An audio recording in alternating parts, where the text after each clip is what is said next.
안녕하십니까, 실버똑TV입니다. 참으로 오래간만입니다. 제가 이렇게 뭐를 차고 있잖아요. 이게 뭐냐면 핸드폰 주머니예요. 핸드폰에 있는 만보기가 있어서 제가 자꾸 잊어버리고 어디다 놨는지 몰라서 이제 이 가방에다가 넣고 이렇게 다니면 만보도 달성할 수 있고, 그리고 또 일석이조의 역할이 될 수 있는 핸드폰을 자꾸 찾아야 하는 수고로움이 없을 것 같아서 이렇게 하게 되었습니다. 저희가 여기가 어디냐면요, 저희 집이에요. 거실이에요. 그 거실에 이제 뭐 TV가 있는 게 아니라 이렇게 도서관 개념으로 이렇게 테이블도 이렇게 해놓고 이사를 하게 됐는데, 그 이사를 하면서 느낀 게 되게 많아요. 저는 직영으로 인테리어를 다 했어요. 그러니까 부분적으로 다 맡긴 거죠. 문, 또 도배, 장판, 바닥, 마루를 깔았고요. 그리고 또 뭐 중문이라던가 또 뭐가 있나요? 큰 틀로 보면은 이제 화장실 두 곳을 다 이번에 다 교체를 했고요. 새로 꾸미게 되었고, 각자 한 사람마다 다 줬더니 훨씬 약한 굉장히 절약을 할 수 있었어요. 열심히 사니까 이런 날도 오네요. 이사를 하면서 느꼈던 게 있어요. 그 어르신들이 이사를 하면 절대 안 되는구나 하는 이유를 제가 이번에 아주 뼈저리게 느꼈습니다.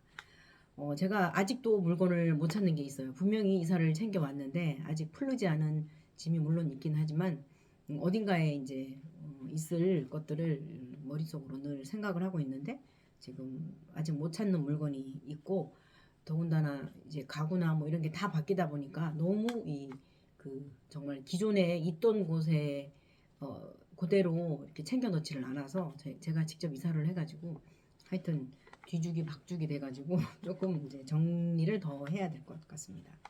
그리고 이제 이 주소를 외우는데 되게 오래 걸렸어요. 거의 약 한 15일에서 20일 정도 걸린 것 같아요.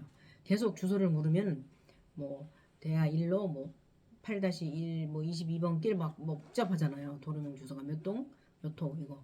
그거는 외우는데 그게 되게 어려웠고요. 그러니까 이런 어려움이 있었고, 또 편리한 생활을 위해서 제가 노후에도 저희 언니들이랑 같이 모여 살기 위해서 저는 1층을 샀거든요. 그래서 1층이다 보니까 저희 대하미역에서 한 2번 출구에서 20m 정도밖에 안 걸리는 것 같아요. 직선거리 20m, 되게 가깝죠. 정말 엎어지면 코가 닿습니다. 대하미역 2번 출구가. 놀러 오셔도 됩니다. 제가 이 첫 번째 얘기는 이사를 한 얘기를 하고 싶고요. 두 번째는 이제 방문 요양과 주간보호센터를 운영하시는 그 기관에서는요, 이제 이렇게 서로 보직이라고 그러나요? 그 타이틀. 그러니까 이제 맡은 업무가 시설장이나 뭐 대표이다가 뭐 이렇게 사회복지사로 갔다가, 저희는 좀 그런 게 좀 있었어요. 이제 그러다 보니까 혹시라도 방문 요양과 시설장은 한 사람이면 되거든요. 15분 될 때. 물론 이제 그건 상관이 없군요. 사회복지사가 15명이 늘을 때마다 한 사람을 더 채용을 해야 되는 거지만, 그래서 방문요양시설장과 주간보호시설장을 반드시 잘 이렇게 신고를 잘 되어 있는지 좀 확인을 해보시라고 말씀을 드리고 싶고요. 그 다음에 이제 대한민국의 인구 감소에 대해서 세 번째 얘기를 좀 나눠보기로 하겠습니다. 제가 물론 무슨 뭐 대통령도 아니고 또 뭐 지역의 뭐 어떤 국회의원도 아니지만, 인구 문제는요, 이제 어느 개인의 문제가 아니라 우리의 이제 생존 위기가 달린 문제예요.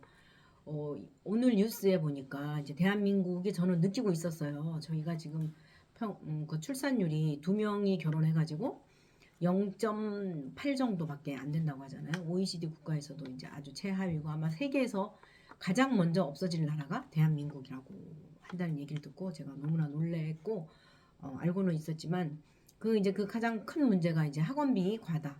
저는 요즘 그 홈스쿨링 하는 그 젊은 엄마들을 되게 존경해요.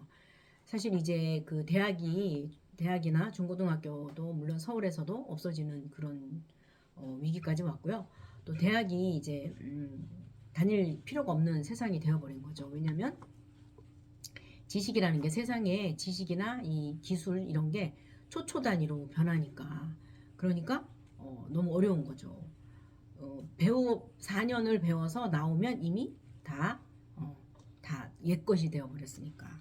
물론 온고이지신이라고 한다지만, 그러나 지금은 너무나 급변하는 세상, 어떤 것을 개발해서 만들어 놨는데 그 다음날 뭐 한 가지가 더 추가된 물건이 새로 나올 수도 있다고 하니까요.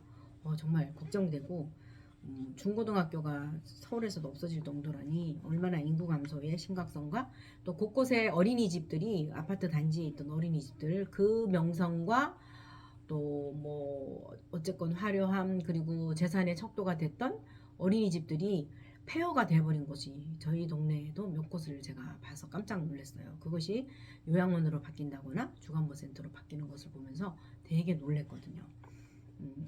그리고 최근에 이제 그 예산에 제가 가보게 됐었는데요. 네 번째 얘기는 또 예산에 대한 얘기를 하려고 합니다. 예산에 이제 제 아는 그 센터장님이 오픈을 하셨어요. 실버스테이라는 주간보 센터를.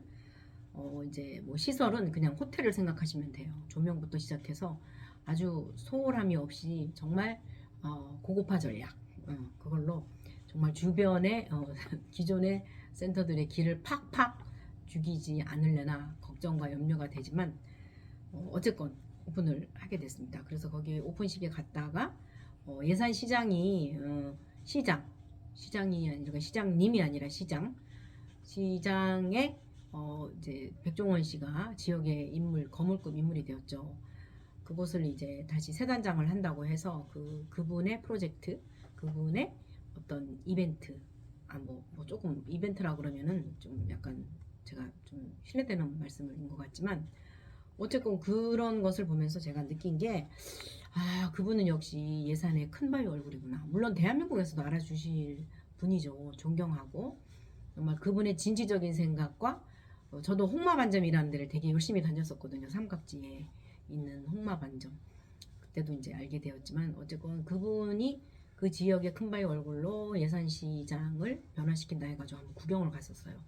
뭐 인산 이내더라고요. 뭐 차가 뭐 들어갈 틈이 없을 정도 전에 한 500m 전에 주차를 동네 골목에 시키고 이제 걸어가서 구경을 하고 이제 배추 5포기와 물론 영지버섯 또 표고버섯 그리고 떡볶이 4,000원어치 먹고 이러고 돌아서 왔지만 대단하더라고요. 저는 거기 가서 시장을 본 것이 예산 시장을 본 것이 아니라 많은 인파를 보고 왔습니다.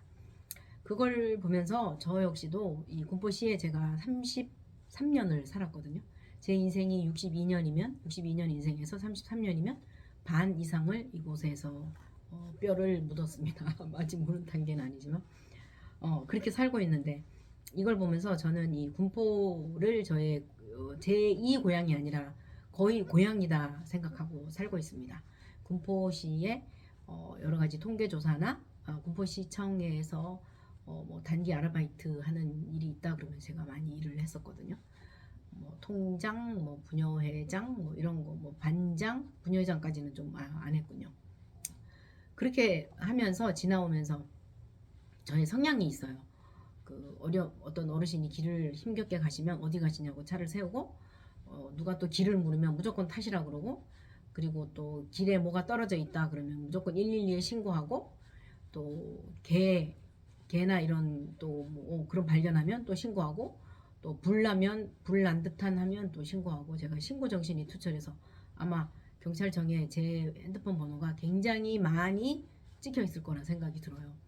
그 블랙리스트맨이 아니라 이건 어떤 걸 해야 되나요? 신고하는 거 나쁘지 않잖아요.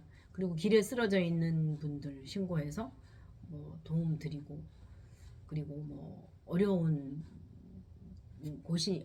분이 계시다 하면 저는 30만 원을 정해놨어요. 30만 원까지는 내가 안 받을 생각으로 도와드린다거나.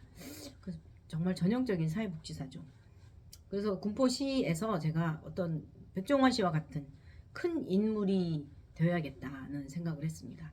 그래서 놀고 있는 센터를 이용해서 실버 똑 교실을 오픈할까 합니다.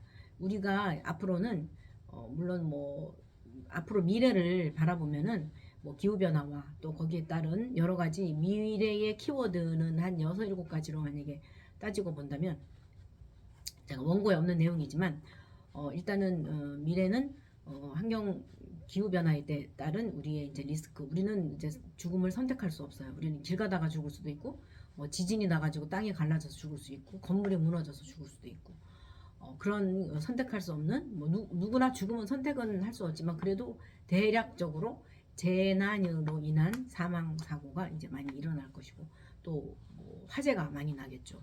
건조하기 때문에 물이 부족해서 물 부족에 따른 문제와 그리고 또 더 말하자면 이제 앞으로 우리는 안티에이징, 그러니까 늙는 것을 거부해요.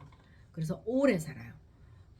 우리 대한민국이 노령화는 점점 더 진행되고 아기들은 태어나지 않는 정말 앞으로 미래가 없는 나라로 되어가고 있다는 것에 대해서 또 우리가 생각해 봐야 되겠고요.